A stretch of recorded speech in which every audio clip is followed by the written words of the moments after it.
लोकविनाशकारकम् नमामि विघ्नेश्वरपादपङ्कजं नमः परमहंस स्वादितचरणकमलचिन्मकरन्दाय भक्तजनमानसनिवासाय श्रीरामचन्द्राय कृष्णात्वदीयपदपङ्कजपञ्जरान्ते अद्यैव मे विशतु मानसराजहंसः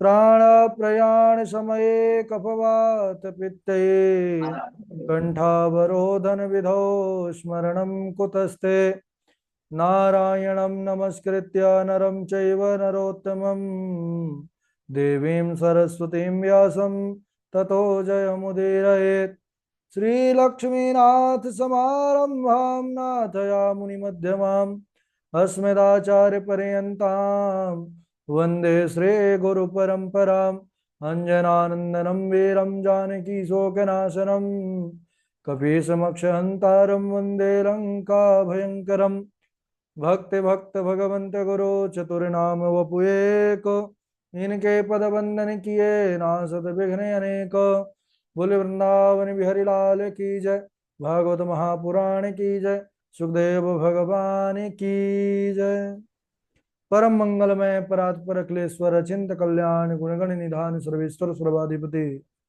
अकारण करुणा अरुणालय अकारण करुणाकारक सकल जन कल्लशापहारक परात्पर पर ब्रह्म सच्चिदानंद स्वरूप परमपिता परमात्मा श्री राधा गोविंद सरकार राधा रमण बाधाहरण श्री बांके बिहारी लाल का यह वांग में शब्द में विग्रह श्रीमद् भागवत महापुराण कोटि कोटि नमन कोटि कोटि प्रणाम इस परम पावन पुराण ग्रंथ पारमहंसों की पावन संहिता को परमाराध्य नंद नंदन यशोदा नंदन ब्रिजन रंजन देवकी नंदन श्याम सुंदर श्री कृष्ण के पाद पद्मों पर कोटसा नमन नतमस्तक वंदन एवं अभिनंदन उनकी आह्लादनी शक्ति प्राणप्रिया जगत वंदनी वृषभान वंदनी भासुती जगदीश्वरी वर्ष आने वाली श्री किशोरी जी के पावन चरणारविंदों पर कोटसा प्रणति समस्त भूतादिक शी राम में सब जग जानी करहूं प्रणाम जोर जुग पानी। हम सबका यह परम सौभाग्य की भागवत साप्ताहिक कथा सीखने का सदसंकल्प विचार लेकर के हम और आप सब एक स्थान पर एक साथ जुड़कर इस पावन पुराण श्रीमद् भागवतम की तैयारी कर रहे हैं। बड़ा ही आनंद आ रहा है और हम सब बड़े ही पावन चरित्र प्रसंग लीला पर बने हुए हैं। कल के दिवस में चर्चा चल रही थी कि किस प्रकार भगवान श्री कृष्ण चंद्र जो वह व्रज की कुमारियों ने कात्यायनी माता का 1 मास का जो व्रत है उसको शुभारंभ करते हैं, लेकिन जो भूल होती थी निर्वस्त्र होकर स्नान किया करते थे यमुना के जल पर, तो भगवान ने चीर हरण लीला करके उन सबको सावधान किया और उनको अपनी भूल का एहसास दिलाया कि हमारा जो व्रत पूजन है इसमें किस प्रकार से अपराध बन रहा है। बाद में उन्होंने क्षमा मांगा है भगवान प्रसन्न होकर के, और आने वाली शरद पूर्णिमा की रात्रि में आप सब मेरे साथ होंगे महाराज क्रीड़ा पर, यह आशीर्वचन दिया। इसके बाद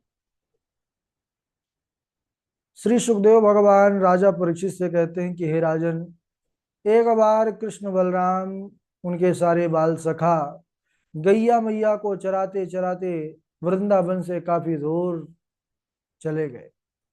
ग्वाल वालों को उनके सखाओं को बड़े जोरों की भूख लगी, क्षुधा, तो उन्होंने कन्हैया से कहा, अरे कन्हैया बड़ी जोर की भूख लगी है। तो कन्हैया ने कहा, लाला ऐसा करो कि यहाँ से थोड़ी दूर पर मथुरा के ब्राह्मण जो है बहुत सुंदर यज्ञ कर रहे हैं, वहां पर अनेक प्रकार के व्यंजन पकवान बने हैं, इसलिए जाइए उनसे कुछ मांग करके ले आइए। तो भगवान कृष्ण जब इस प्रकार कहते हैं तो उनके सखा जाते हैं। उन ब्राह्मणों के पास जब जाकर के गए तो ना तो उन्होंने मना किया और ना ही हाँ किया, वह उनको जो है अनदेखा कर दिए। कुछ देर खड़े रहे, बाल सखा भगवान के लौट करके आ गए, मुंह लटका करके आए कि प्रभु उन्होंने तो कुछ नहीं दिया। कन्हैया मुस्कुराने लगे, किनके पास गए थे, किनसे मांगे थे? बोले ब्राह्मण देवताओं। बोले इसीलिए तो नहीं मिला। अब की बार जाना माताओं के पास, ब्राह्मणियों के पास। माताओं का हृदय कोमल होता है, वे जरूर कुछ देंगी। और कहना कि कृष्ण बलराम यहीं पास में ही कुछ दूर पर हैं, गौचारण कर रहे हैं। जैसे ही भगवान के सखा गए, ब्राह्मण पत्नियों से कहा कि कृष्ण बलराम के साथ हम सब गाय चराने के लिए यहाँ से कुछ दूरी पर वह हैं, और हम सब भूखे हैं, इसलिए कुछ हमको प्रसादी दे दीजिए। जैसे उन ब्राह्मण पत्नियों ने सुना है भगवान स्वयं आए हैं यहाँ तक, तब तो वह भगवान की महिमा को सुन रखा था उन्होंने मथुरा पर, इतनी प्रसन्न होती है कि जल्दी जल्दी जितने प्रकार के भोजन व्यंजन बने हुए थे, यज्ञ में तो सब प्रकार का पकवान बनता है। भक्ष भोज्य चोष्य और लेह, चार प्रकार के व्यंजन तैयार किए गए थे। सुंदर थाली पर सजाती हैं और भोजन प्रसादी लेकर के भगवान के पास चल दी। ब्राह्मणों ने मना किया, फिर भी वह नहीं मानी कि अरे कन्हैया आए हैं, कृष्ण आए हैं। क्योंकि कृष्ण जो है बड़े सुंदर हैं, बड़े कृपालु हैं, उनकी महिमा उन्होंने सुना था। बोले हम तो उनको देख करके ही मानेंगे। रोकने पर भी नहीं रुकी, सीधा चली आई हैं, भगवान का सुंदर दर्शन करती हैं। ओहो भगवान का अलौकिक स्वरूप। और जब भोजन प्रसादी दे दिया, तब हमारे कृष्ण कन्हैया कहने लगे कि हे देवियों, अब आप लोग जाइए, अपने अपने घर को जाइए। आपके माता पिता पति पुत्र सब आपकी प्रतीक्षा कर रहे होंगे। तब वह ब्राह्मण पत्नियां क्या कहती हैं? कहती हैं कि हे प्रभु, मयेवं विभोर्हति भवान् गदितुं नृशंसं, सत्यं कुरुष्य निगमं तव पादमूलम्, प्राप्ता वयं तुलसीदाम पदावसृष्टम्, कैशेर्निवोढुमतिलङ्घ समस्त बंधु, मयिवं विभोरति भवान गति तुम नृशंसम। हे प्रभो, ऐसे निठुर मत बनिए, निष्ठुर मत बनिए, और ऐसे वचन मत कहिए कि जो हमको पीड़ा दे। क्योंकि वेद ऐसा कहते हैं कि जिसको आप एक बार स्वीकार कर लेते हैं, फिर आप कभी उसका त्याग नहीं करते हैं। हम अपने पति पुत्र माता पिता सबकी आज्ञा का उल्लंघन करके आपके पास आई हैं, और यदि हम लौटना भी चाहें तो वो हमको स्वीकार नहीं करेंगे, क्योंकि हम बिना उनकी आज्ञा को माने हम आपके पास चली जाए। उनके पास लौटना भी चाहें तो वो स्वीकार नहीं करेंगे। जैसे ही यह वचन सुना भगवान ने, तो यहाँ पर भगवान देखते हैं कि पूर्ण समर्पण नहीं है, अभी संशय है। संशय से भरे व्यक्ति को भगवान स्वीकारते नहीं है। भगवान ने कहा अगर आप यह विचार कर रही हैं कि हम जाना चाहें तो स्वीकार नहीं करेंगे, तो जाइए, हमारा आशीर्वाद है, पहले से ज्यादा सम्मान करेंगे वह सब आपका, जाइए। इस प्रकार भगवान श्री कृष्ण ने ब्राह्मण पत्नियों को विदा किया है। वह ब्राह्मण पत्नियां महाराज जब जाने लगी, तो उनके जो घर के उनके पति थे, पुत्र थे, ये सब द्वार पर खड़े थे आरती की थाल लेकर के, अपने आप को धिक्कार रहे थे कि हम सब बड़े भाग्यहीन है जो भगवान के आज दर्शनों से वंचित रह गए। अरे हमारी पत्नियां, हमारी माता, जिनके जो बच्चे थे, कि आज वह भगवान श्री कृष्ण का त्रिभुवन सुंदर का दर्शन करके आ रही हैं। और अपने आप को धिक्कारते हुए कहने लगे, धिग जन्म नस्त्र वृद विद्याम, धिग व्रतम धिग बहु यज्ञताम, धिक्कुलम धिक्रियाधाक्षम,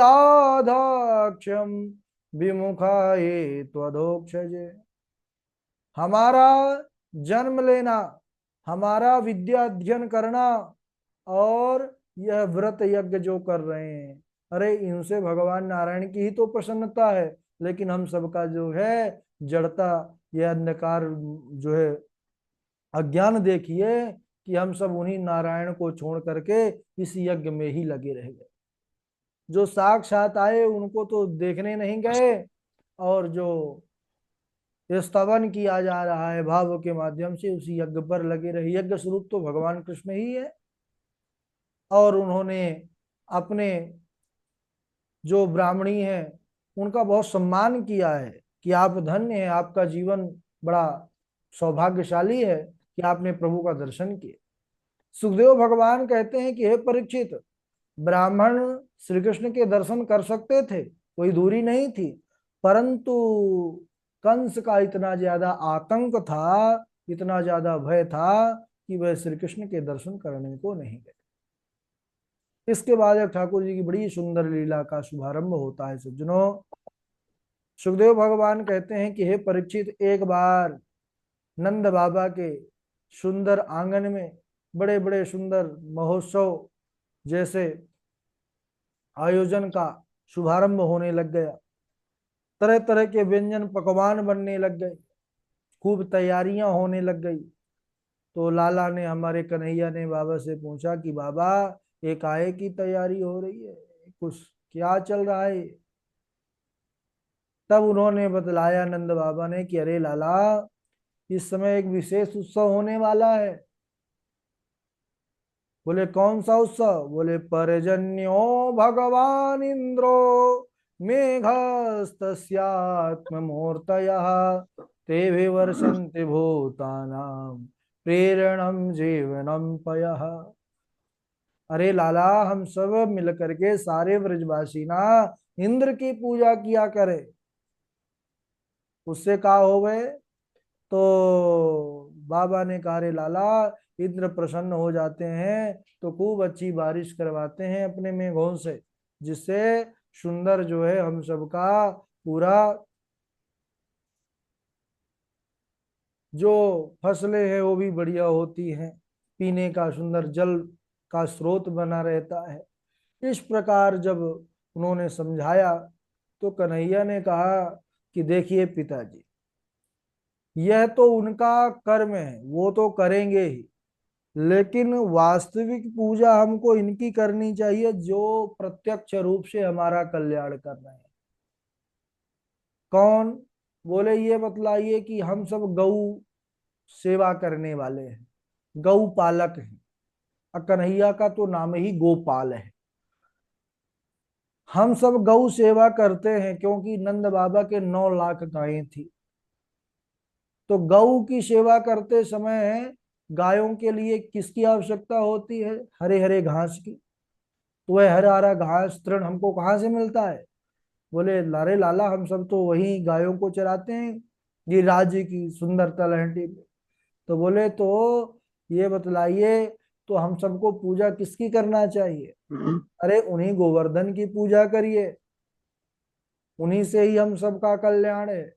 जब कन्हैया ने इस प्रकार कहा कि कर्मणा जायते जंतु कर्मणैव विलीयते, सुखम दुखम भयम क्षेमम कर्मणैव विपद्यते।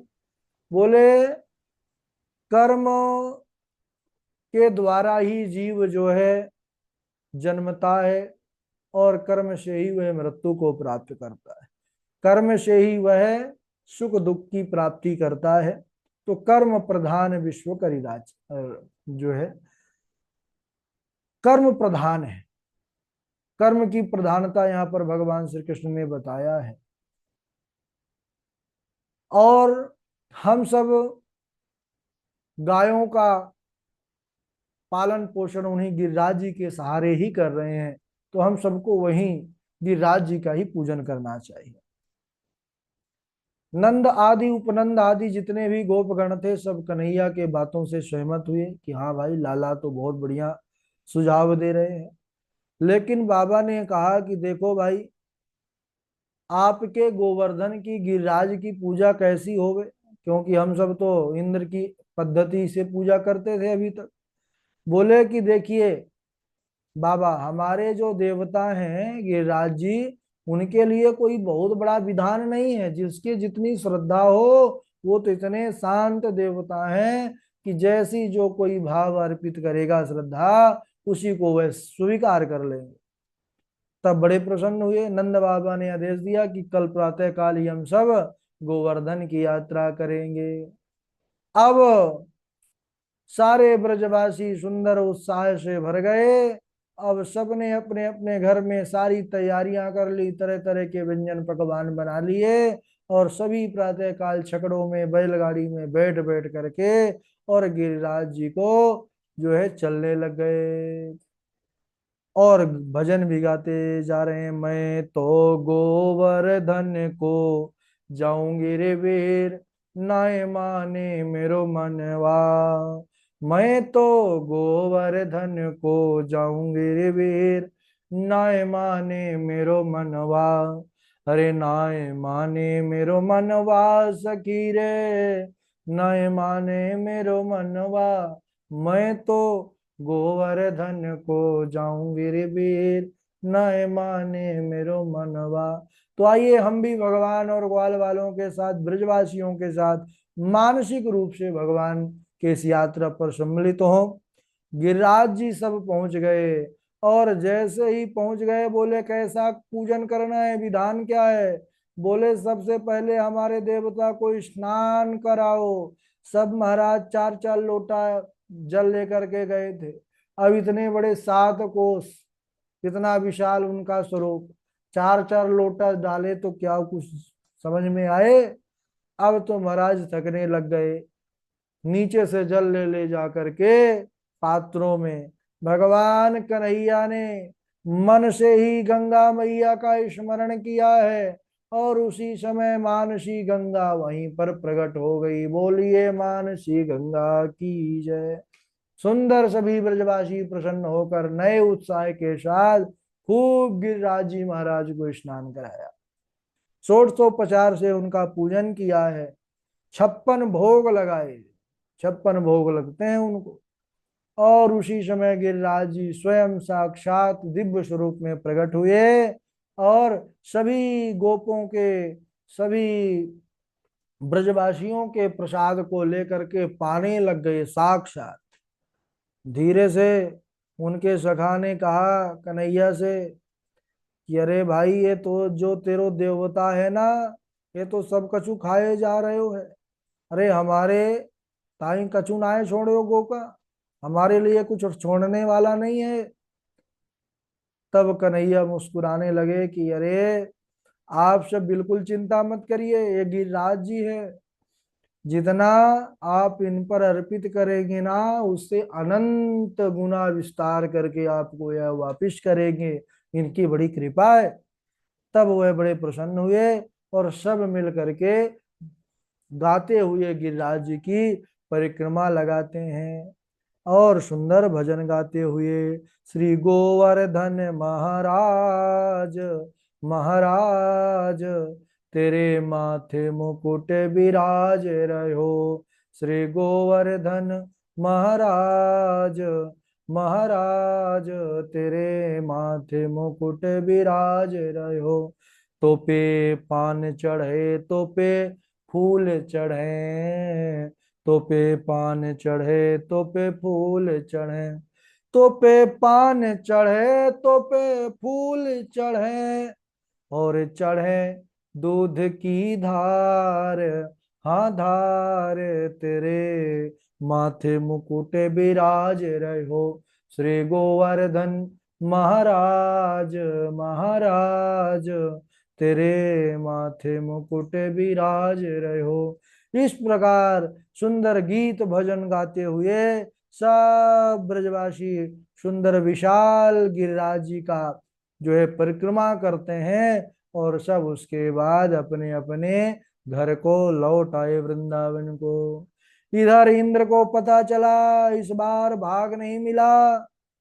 बोले हाँ महाराज, एक छोटा सा बालक जिसका नाम कृष्ण, उसने मना कर दिया कि देवराज की पूजा बंद करो, वो पर्वत की पूजा करो। तभी देवराज का पारा 7वें आसमान पर चढ़ गया कि आज का छोरा और हमारी पूजा बंद कराने चला है, उसे पता नहीं है हम कौन है। जबकि अज्ञान उसका यह है कि वही नहीं जानता कि वो कौन है। जिसको हम बालक समझते हैं वही सबका बाप है। परम पिता परमात्मा सबका पिता है। अज्ञान के कारण मोहित हो गए। देवराज आदेश दिया मेघों को, सांगवर्तक नामक मेघ प्रलयकृत, जब प्रलय का समय आता है तभी वह बरसते हैं। बोले जाओ ब्रज को डुबो दो।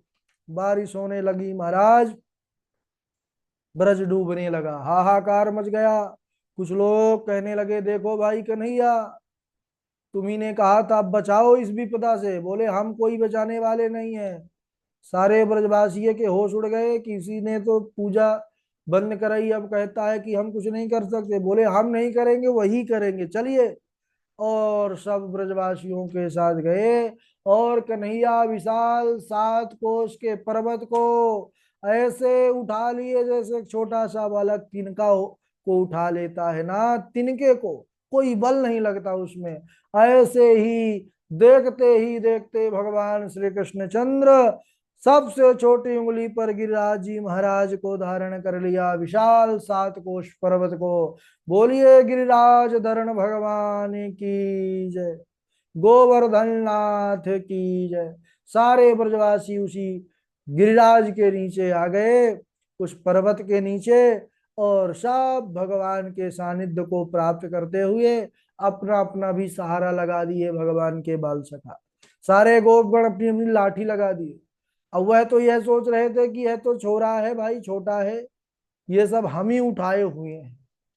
लेकिन बाद में जब कन्हैया ने एक लीला किया तब उनको यह आत्मज्ञान हुआ कि नहीं भाई, यह पूरा विशाल पर्वत का भार तो कन्हैया ने ही धारण कर रखा है। बोलिए गिरिराज धरण भगवान की जय।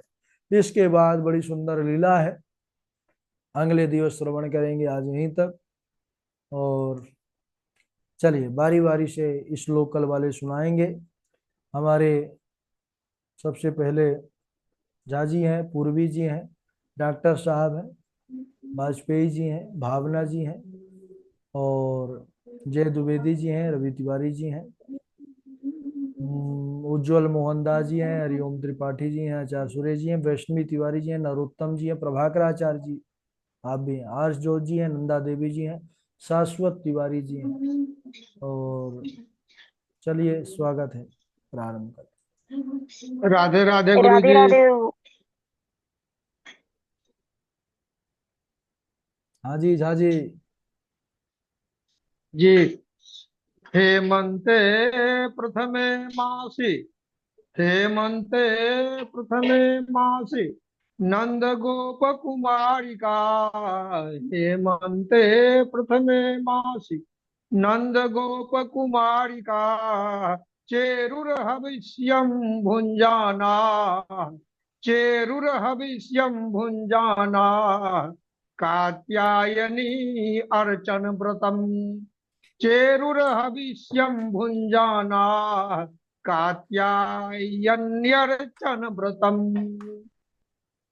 कात्यायनी महामाये महायोगिन्यधीश्वरी, कात्यायनी महामाये महायोगिन्यधीश्वरी, नंद गोप सुतम देवी पतिं मे कुरुते नमः। कात्यायनी महामाये महायोगिन्यधीश्वरी, नंद गोप सुतम देवी पतिं मे कुरुते नमः। इति मंत्रं जपन्त्यस्ताः, इति मंत्रं जपन्त्यस्ताः, इति मंत्रं जपन्त्यस्ताः, पूजाम चक्रुः कुमारिकाः, इति मंत्रं जपन्त्यस्ताः, पूजाम चक्रुर्कुमारिकाः। श्याम सुंदर ते दास्य, श्याम सुंदर ते दास्य, करवाम तबोदितम्, श्याम सुंदर ते दास्य, करवाम तबोदितम्। देहि वासांसि धर्मज्ञ, देहि वासांसि धर्मज्ञ, नो चेदराज्ञे ब्रुवामहे। देहि वासांसि धर्मज्ञ, नो चेदराज्ञे ब्रुवामहे। आपलुत्याम्बसि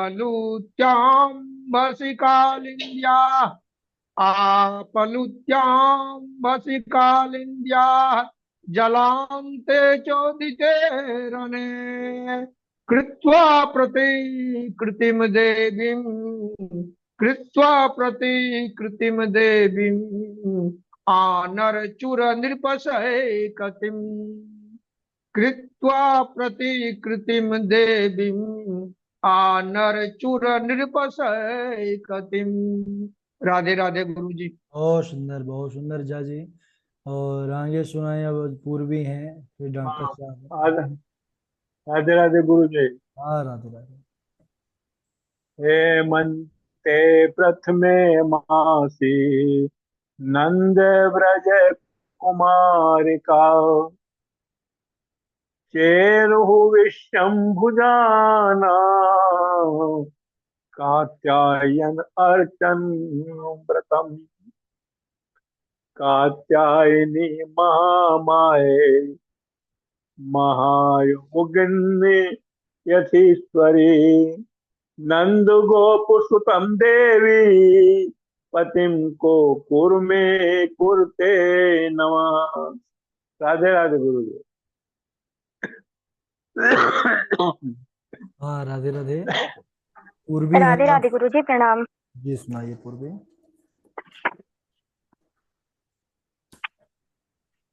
नाम संकीर्तनम यस्य सर्वे पाप प्रणाशिनम प्रणामो दुःख शमनस्तम नमामि हरिं परम कृष्णाय वासुदेवाय हरये परमात्मने प्रणतः क्लेशनाशाय गोविंदाय नमो नमः। राधे राधे गुरु। ठीक है राधे राधे। और प्रभाकराचार्य जी। राधे राधे गुरु जी। हाँ राधे राधे, सुनाइए प्रभाकराचार्य जी।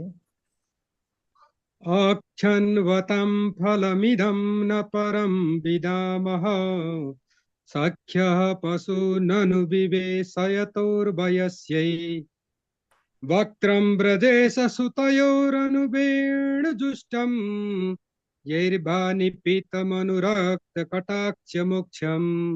राधे राधे गुरु जी। ठीक है, बहुत अच्छा।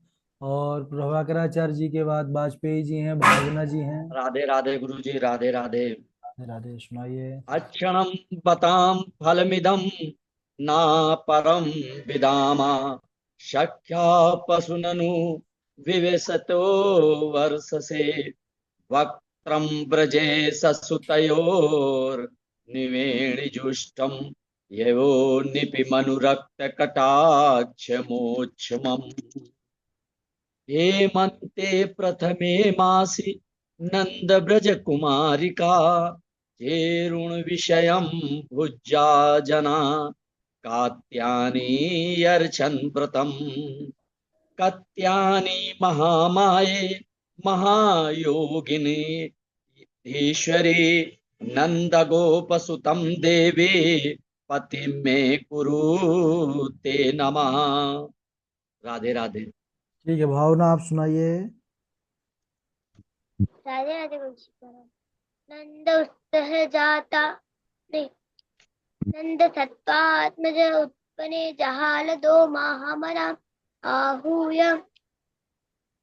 विप्रान वेद्यान स्नातः शुचिलट्कृतम्। राधे राधे गुरु जी, प्रणाम।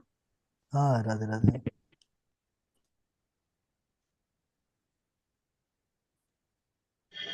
हरिओम, सुनाइए।